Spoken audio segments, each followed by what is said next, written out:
Okay, welcome everyone. Thank you guys so much for joining us today. I'm really excited to talk with my friend from up north. Amber Thiessen is with us today, and she's going to talk to us about being faithful in small things. But um, she and I have been friends and writing communities for a couple of years, followed each other's writing journeys, and she's involved in a lot of extracurricular, let's call it, activities besides just writing.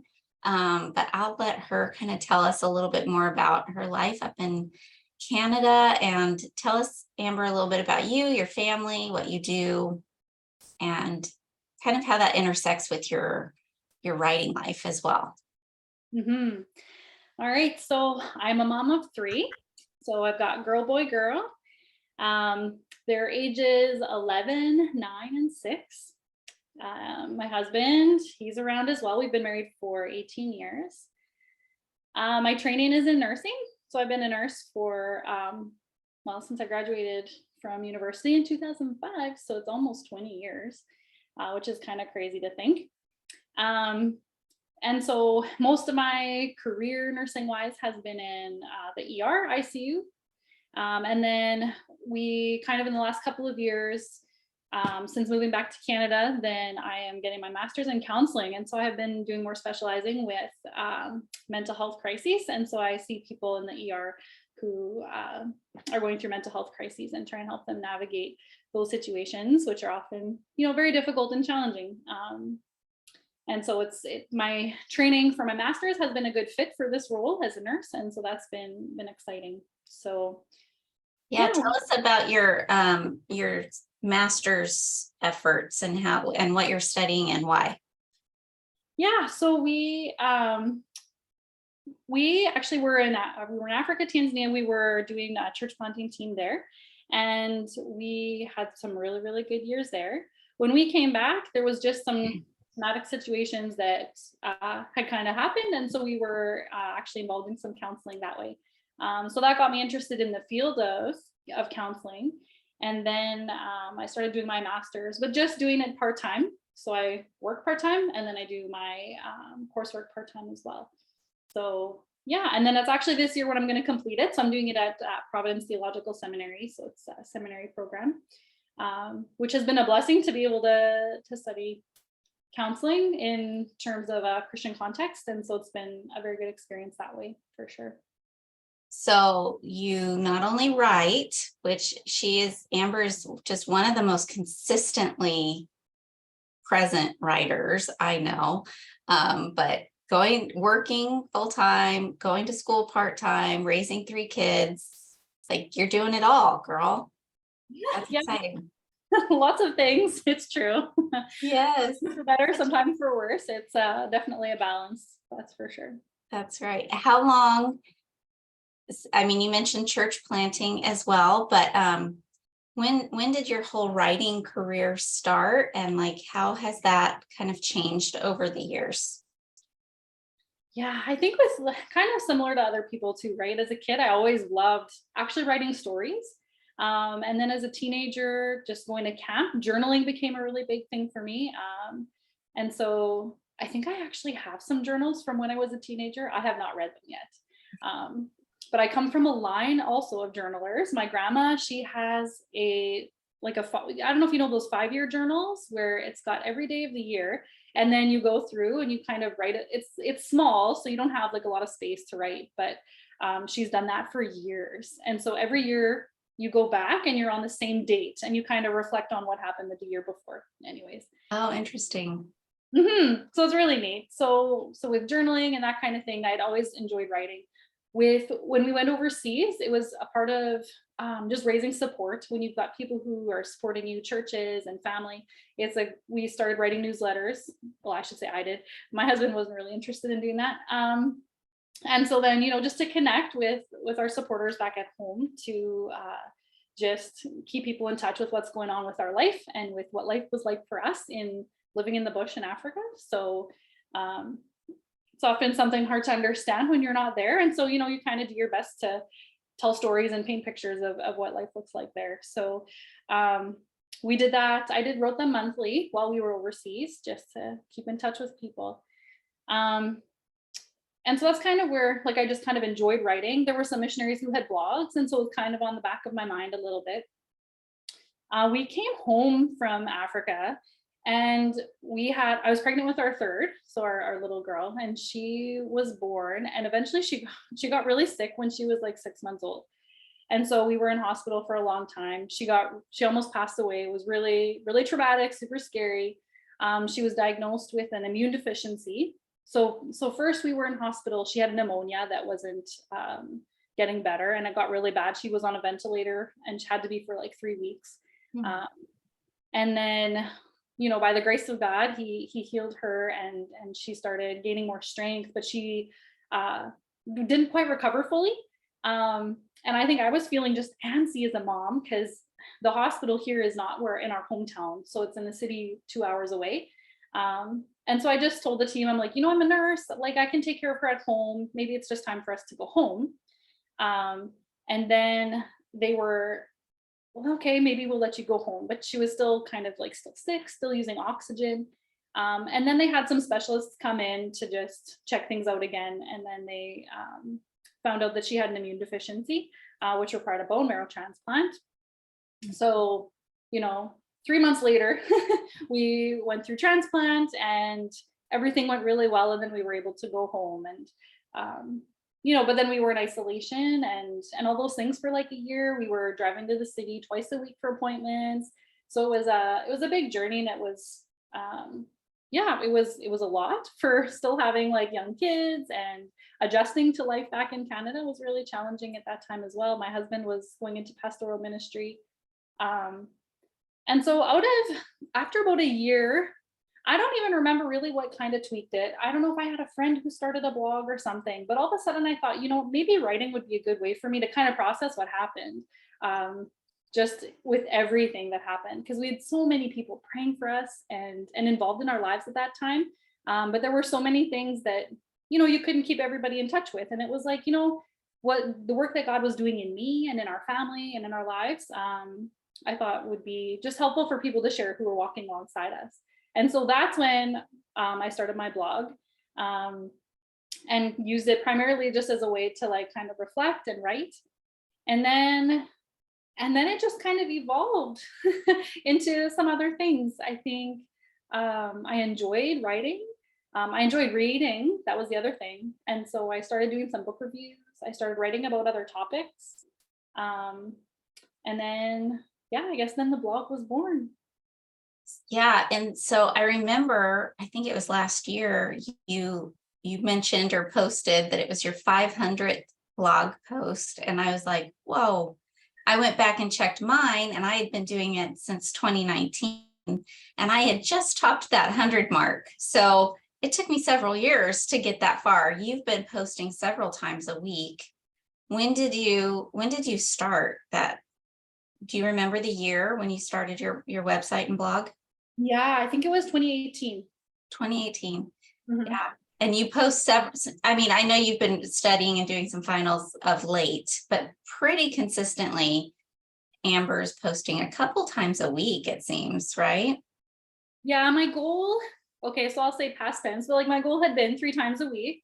I would try and do like a book review, and then I usually do like a link roundup every week, which has been fun. And then I would try and also do like an article on Christian living or a topic around that. So 3 times a week has been my goal. Lately, it hasn't quite been that way. Still trying to get back into a good rhythm with that. But yeah.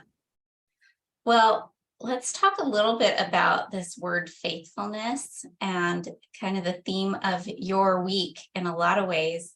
What does that mean to you? Like, how does that shape the way you look at this idea of writing?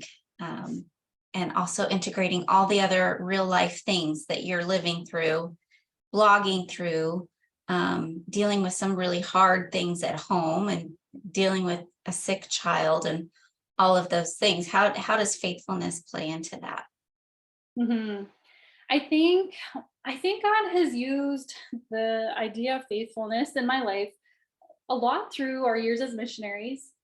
I would have like perfectionist personality tendencies. And so that moving into a new culture with a new language was something really challenging for me, you know. You're and then especially as missionaries, because you want to share the gospel, you want to share the goodness of God, and all of a sudden you don't have words to do that. And you start to doubt yourself and question, why am I even here if I can't do this, right? And so as our team we grew together, but we were always an encouragement to each other. And our mentors really reminded us that everything that we do in life, even if we didn't have the words yet to share the gospel or to pray or to share scripture with somebody, our relationships that we were building and connecting with people was something that was still very valuable in manifesting the gospel. Our faithful living was something that people could still see, even though they couldn't understand our words at the time. And so the love and the care that you could express to people was not the same, obviously, but it was one way to be faithful, even when we were missing other things like language. And so that really kind of stuck with me quite a bit, especially moving back into Canada and into our life here. Just think a lot about the different things that I'm involved in, you know, as a mom, as a wife, as a pastor's wife for a time, right? As a nurse, right? So what does it mean for me to live my life as a writer and as a nurse and all these things as faithful to God and as doing them in a way that honors and glorifies Him in everything that I do? And so that's, you know, whenever I think about planning my day, planning my goals for the year and stuff, it's really a prayerful thing for me to consider, Lord, how can I be faithful with the opportunities you've given me, to show your love to people and to be your presence to them. And so that's always been something, I guess, especially being overseas and in ministry, has been something really important to me. I love that. That's so good. And like that idea of being faithful, even when like language, like that's like the currency we all trade in, right? Because we're writers, but we're also just speakers and listeners. And to have that be an impediment to being able to communicate the gospel is like, it really shows us that being faithful is not always something that's always visible on the outside, right? Like being faithful to God might mean that like you're not able to do all of the things that you want to do to communicate the gospel, especially in your situation, being overseas, having a language barrier, that kind of thing. That faithfulness in the small things of the things that nobody can see is still a witness. And most of all, God sees those, the attitudes of our hearts when things are hard, right? Because life is full of challenges, whether you're living overseas or not, whether there's a language barrier or not. Like there's just all of these pressures that come in on our lives that make it hard to feel like what I'm doing is valuable, is seen, right? And I think those years also, or those moments, like before we knew language, we're also laying a foundation of relationship for later on too. So sometimes too, I think of even in the writing world, right, where it's laying a foundation for something later, right? Because once we could learn language and we could communicate, we had built connections with people, right? We had built those relationships. And when I had to practice counting to 10, you know, and these old grandmas are clapping for me like I'm, you know, like a kindergartner, right? It's like, ooh, you know, like it's something for the soul, which is a good thing.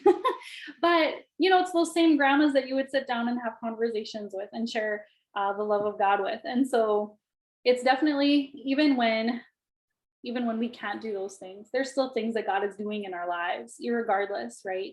We sometimes have the big picture sometimes before us of what we want to accomplish and what we want to do.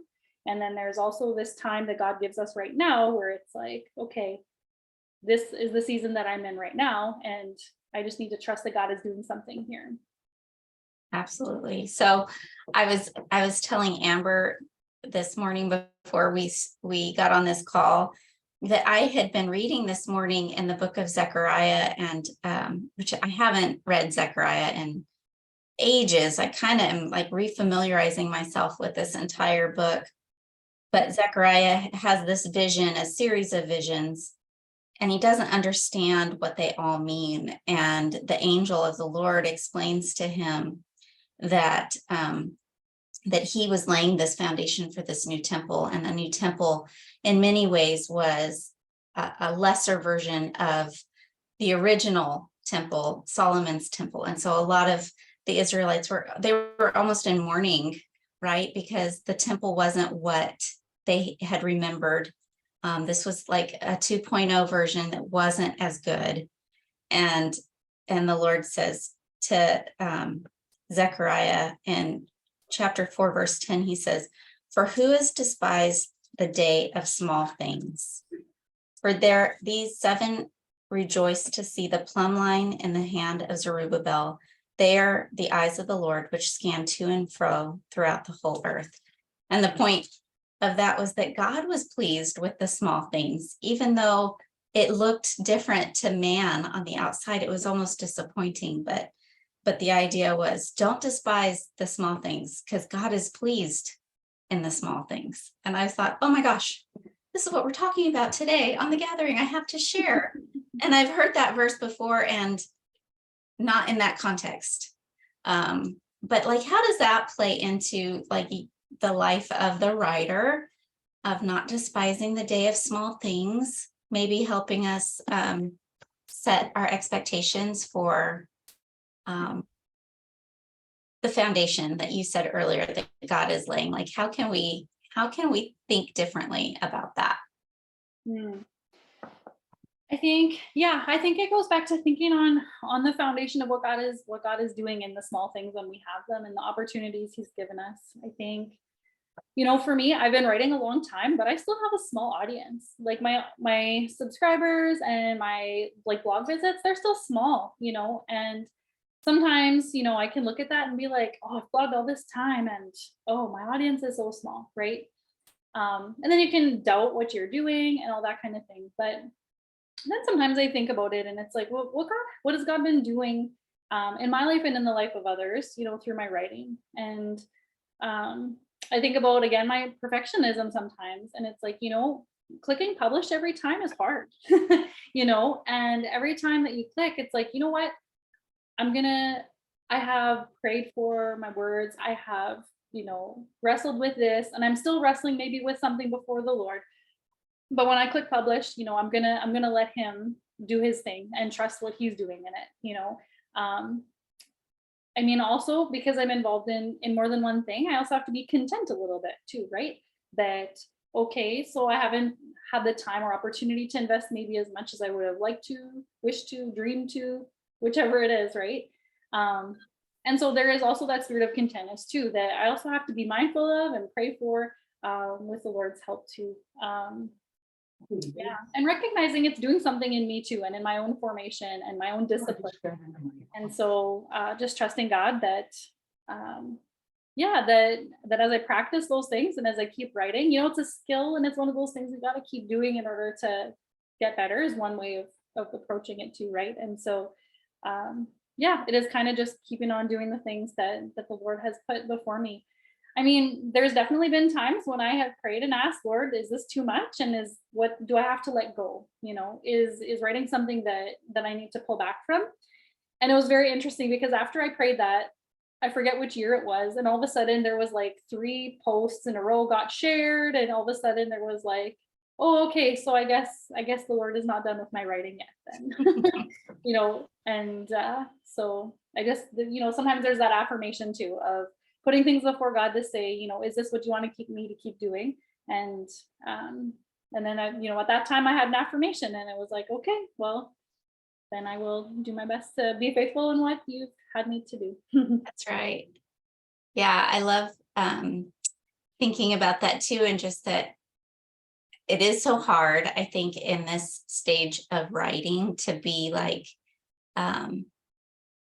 to hold that balance of doing it unto the Lord and having the Lord be the audience that we're really seeking to bless, and then but also being mindful of the numbers, right? When things are small and it's hard and you don't always get the affirmation that you want, sometimes God in his kindness gives us that affirmation, and it really is the the boost that we need to keep going in those hard times. But to Mhm. remember too that like we're wanting to bless God and bless others. And so that's a bit of that faithfulness that you've been talking about, is just remembering who our audience is. And God sees, right? He's the God that sees. So yeah, and you've talked a little bit about like kind of checking your own heart to see like, God, is this still what you want me to do? But what are some other ways that we can remain faithful when the going gets tough, like when it's hard to keep showing up? When it's hard to keep showing up. Yeah. And I think so heart wise, it's continuing to adopt, just that prayerfulness and praying that God will continue to lead and guide, holding it with an open hand, right? Sometimes we hold our dreams and our plans with a closed fist, and that can also be really hard because disappointment can set in or things can change, right? And that affects things quite drastically. Um, and so definitely with a prayerful heart is something that, right, is obviously staying in the word also too, right? Staying connected to the Lord and in touch with what he's doing in your life. And also in the lives of people around you, right? What's God been doing? I mean, that's often where I get inspiration or ideas of what to write about, is kind of just navigating daily life and circumstances. And so, yeah. Leaning into those rhythms that we know are good for us is really important, right? And sometimes maybe the reason it's hard is because there's an element where we need to improve in the craft of writing. Like, can you talk a little bit about that, like how it's that repetitive rhythm of practice that kind of helps us not only get better, but sometimes enjoy it more, right? hmm And so, I mean, I'm not sure about you guys, but I mean, sometimes I struggle with ideas of what to write. I mean, I think that's one of the hindrances too for me personally in being a disciplined writer. Um, I think one year, so they every year they have like a NaNoWriMo, like novel writing month, right? So I think it's November is when there's this big novel writing month, but not everybody is a fiction writer, and so um, I think a blogger somewhere had just inspired this idea of, instead of doing like a novel, to do like a blog post challenge. And so one year accepted the challenge and set up a schedule, and I posted every single day. Wow. And so I did have to, I pre-wrote some, which is probably one of the few times I have actually like scheduled ahead of time a post. um, but yeah, I mean, I blogged for a month, and it was really fantastic because the ideas came a lot easier when um when I was forced to keep creating them, right? When I had to keep looking and keep finding different ideas, it was really neat to see how much easier it was to write after that. Unfortunately, it wasn't super sustainable either. Yeah. But I mean, I definitely noticed how the ideas flowed a lot easier and simpler, and how the discipline became a lot, um, yeah, just a lot more easier to do. And that's sort of right where I am right now, where I've been out of it for a bit, just with doing like my coursework and stuff. This semester has been just so busy. But when so that's where I like struggle with ideas now. And it's like, oh, oof, what am I going to write about? And it takes me longer to write too, because, once you've kind of drifted away or just been doing a different kind of writing, it just kind of, to switch back into it is more challenging. Um, but that's definitely something that, I mean, I keep in the back of my mind. I'm like, oh, maybe something like that would be helpful again, or yeah, doing some kind Yeah. of challenge to like kind of get the wheels all kind of going again. Yeah, I'm wondering too, and I'll just lob this question out to you all. Like, is that, I don't know, I like that idea because I think sometimes when we're feeling that struggle or that tension or to advance forward, we often get discouraged, but it is through that pressing in to those rhythms and sometimes really getting uncomfortable by that, because that sounds a little overwhelming at the same time, but also like the fruit of that is really good because you start to pick up new habits, new patterns. I don't know. Let us know in the comments if that's something that we can tuck away for maybe the fall. I know Amy did that challenge was it November, Amy? You did a how do you say that? NaNoWriMo challenge. Yeah, whatever. Write every day is the is the key point to something like that. So we challenge ourselves, right? Like when we're in that place where we're discouraged, when we're needing more ideas. I think those things are kind of, they feed off of each other. And the more we practice those disciplines, I know because it's fresh on my brain, for my webinar on Thursday, I talk about Poema and the acronym that I created for Poema. We are God's workmanship, created in Christ Jesus for good works. And that creative process, the O in Poema, is to be active observers, right? Like sometimes we feel like we don't have any ideas, but we just really need to look around the world around us to start gathering ideas. And you start to get ideas and more ideas come, and it's a snowball effect. Mm-hmm. So I love that idea of challenging yourself a little bit to get outside your comfort zone. It helps in the encouragement department, I think, more than anything. Mm-hmm. Yeah. Something that's also helped, and I mean, everybody kind of has to do this for their own, right? To kind of figure out what kind of if you're a blogger, right, what kind of schedule is going to fit for you, right?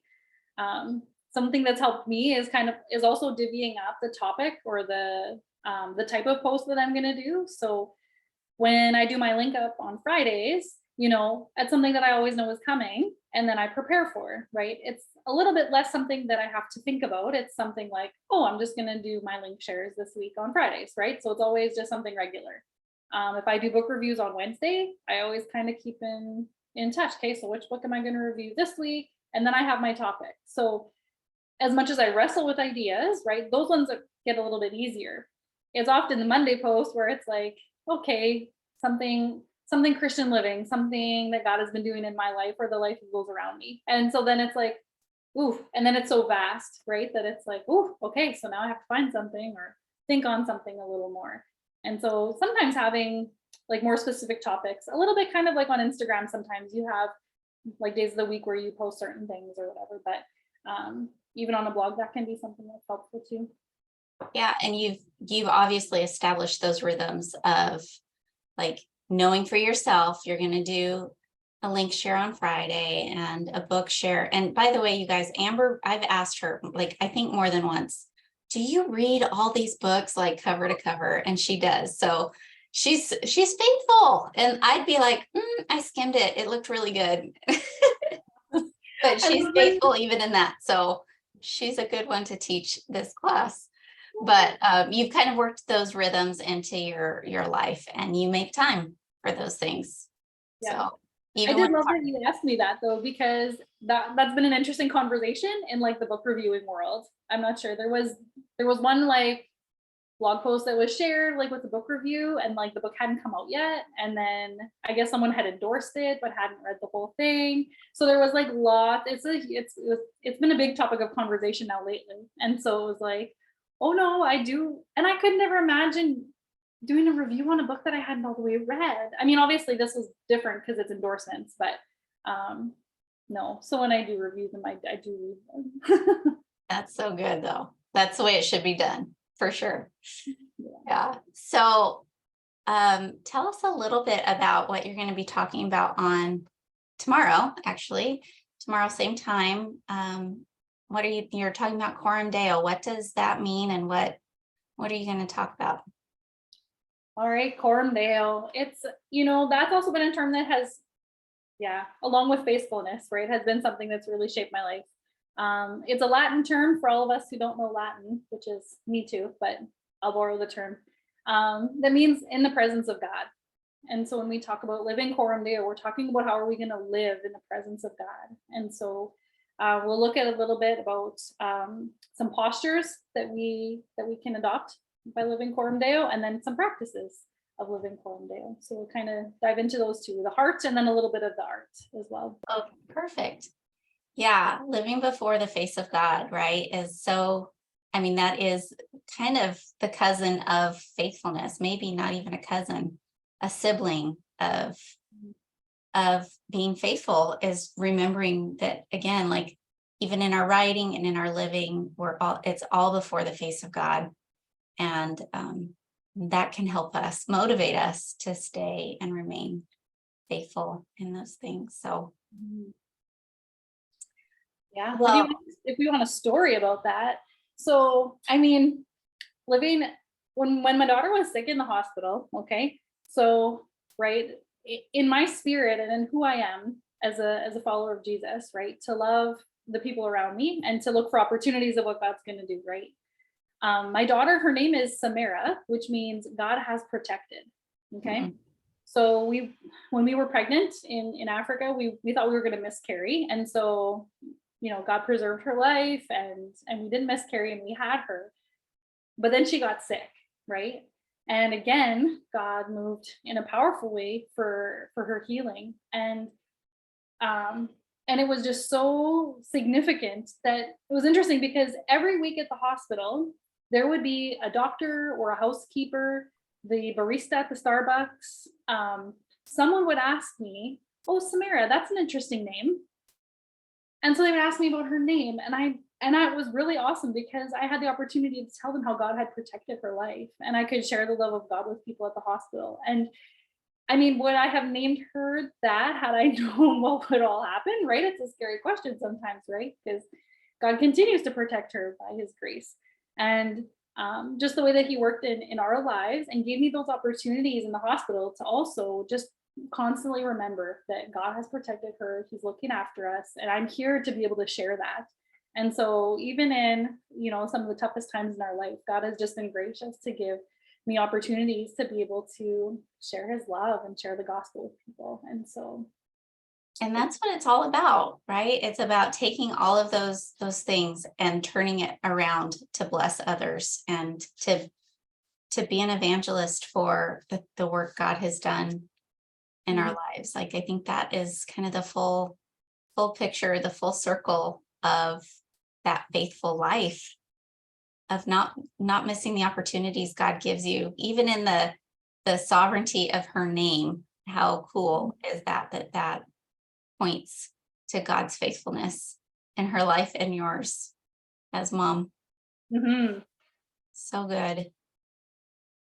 Well, I'm so excited for your talk tomorrow. I love the concept of Coram Deo. I love the concept of applying that in every area, but specifically ours here as writers. So I'll just open it up now. Are there any comments, questions, thoughts to follow up with what Amber has shared with us about this topic of faithfulness, or maybe how you have seen that play out in your own walk, being faithful?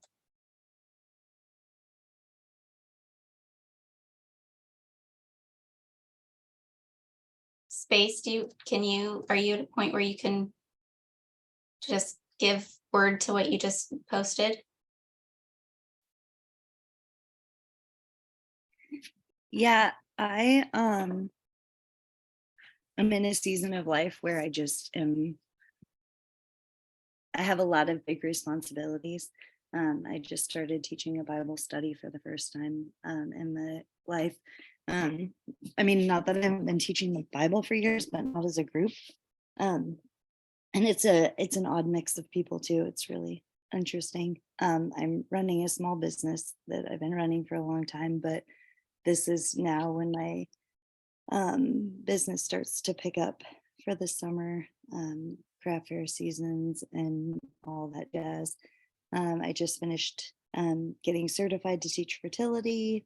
I just had a grandbaby born, which is not something that I like feel like I have to do anything except for that she's a very pleasant distraction.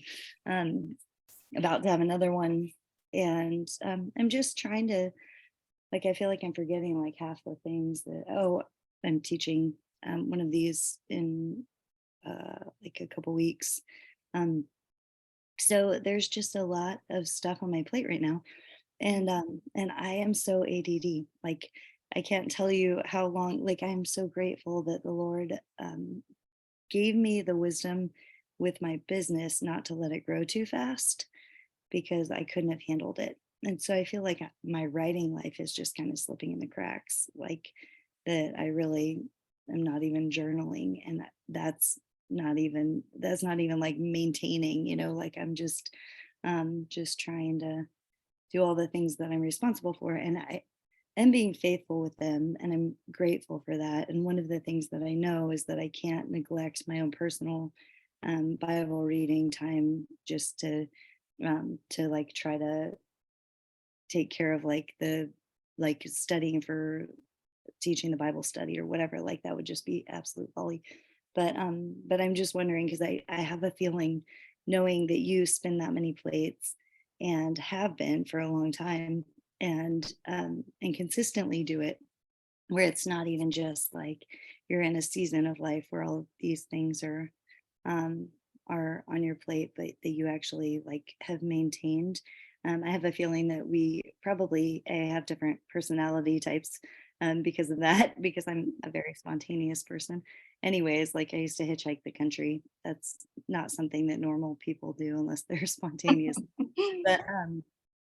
But it's just yeah, I'm challenged to learn how to not let the things that I would like to be the steady undercurrent, for example, just writing, even if it's just for myself, that like I don't want to let those things go just because there are larger things that the Lord has on my plate right now that I'm learning to be faithful and I'm grateful. But anyways, it's just a little bit overwhelming. So I figured since you're probably more skilled at this than I am, that maybe you could have some tips for me. Well, and space, it's interesting you mentioned too, right? That our like people's personalities can be so vast and different, right? I would probably be a little bit on the like ADD like scale as well sometimes. And and I'm a nerd when it comes to productivity stuff. It's a thing, this nerdiness, but I don't know if you've heard of like a rule of life, or who writes the book Sacred Rhythms. It's this idea of crafting like a rule of life, and you walk with the Lord through like the roles that you have and the roles you've been given by the Lord, and just kind of think of like a sentence or a word for each kind of role that you're in. Or it could be like a scripture, something in each of those roles. And that kind of helps as I plan my year. It helps guide me a little bit in terms of like what I want to accomplish and how I want to grow. Especially when we have so many things, it can be easy to let them slip. And so, I keep them on a software, like a journal software. And, I just review them like every month and just, yeah. And then I set goals that way, just because there are so many things up in the air. And that way can also draw me to the things that are more important, right? What do I want to keep as priorities in my life right now? Oh, Amy, elaborate on which thing? Maybe the rule of life. Is that what you were referring to, Amy? We can't hear you, Amy. Sorry, that better? Yeah, that's better. Sorry. You said you look at all the different roles in your life and then come up with a word for each role. Is that what you said? I've done words, or I've done goals, something with, so like with my like abiding time with the Lord. So, that would be something that would be like a daily goal. And so I just have that as a goal. That one I don't necessarily have a word, because some people do like a word of the year type of thing. Right. And so, with like being a mom, so like I kind of like look through like what do I need to do as a mom, and I kind of pray through like with my kids and stuff. Okay, so what are my goals for discipling each child, right? Because their personalities are so different, and it's like, okay, how am I going to pray for them and things like that. So I kind of like break things into kind of chunks like that. If that makes a little bit more sense. It does. Yes, thank you. Yeah, she's got I think it's Ruth Haley Barton. It's a fantastic book if you're interested. It's called Sacred Rhythms. And I just put a link to a new book called In Good Time by Jen Pollock Michelle, maybe. I'm not sure how you pronounce her name. But she's got a new book there about writing a rule of life, which I wasn't really familiar with that whole concept until she started talking about it. So I haven't personally read it, but might be something worth checking out. Yeah, that one's on my to-read list as well. Yeah. Yeah. And just a plug for a future gathering. In a couple weeks, my husband Tim is going to be doing a training about how you work best. Space, I think you'll really love that. It's not a personality test, but it's about it's how you work and kind of how God has designed you and how you can work with those natural rhythms and how to also understand the things that maybe you lean towards, your tendencies towards maybe being a real emotionally driven decision maker versus a real thinking logical decision maker, things like that you can know about yourself and also kind of counterbalance some of those things. It's not necessarily a weakness, it's how God made you.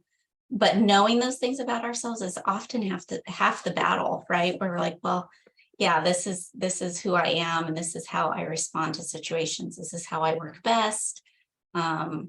These are my priorities when I'm given a project, what I want to accomplish from it.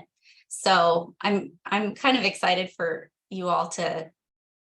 I live in this world because we talk about it all the time because of my husband's background and what he does with other companies. So I'm hoping it will really bless all my creative friends to kind of, it's a little test. You'll take a test and he'll go over those results with you. So that's a little plug, but hope you guys will tune in for that too. So, and then maybe Amber, in the future, you can give us more productivity tips. Who doesn't need more of those? Yeah. Sounds Is good. it crafting a rule of life? Let's see. Is this the book? No. Let's see. I'll quickly try and pull it up. Okay.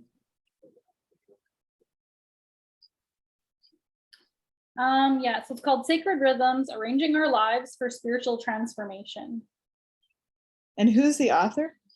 Ruth Haley Barton. Oh, so so Rule of Life, Sacred Rhythms is the same book. It's a book. She talks about how to set up a rule of life in there. Oh, okay. And say her name again. Ruth Haley Barton. I'm looking it up on the wrong device. So there we go.